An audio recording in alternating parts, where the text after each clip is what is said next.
Әке, қараңызшы, өз қолымен еккен ағашым бүгінде жемісін салып тұр. Осы ағаш жеміс беру үшін сен қандай еңбек еттің? Күніге уақытылы суын құйып отырдым. Арасындағы арам шөптерді тазартып отырдым.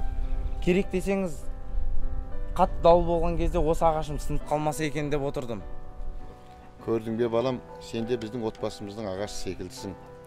Сенің осы ағаш секілді жеміс беруіңді біз шын жүректен қалаймыз. Арам шөптерден тазартқандай жаныңда тек жақсы адамдар жүргенін тілейміз. Саған қаталдық көрсетіп, әрбір басқан қадамды бақылауымыз себебі осы балам. Түсіндің бе? Түсіндім, әке.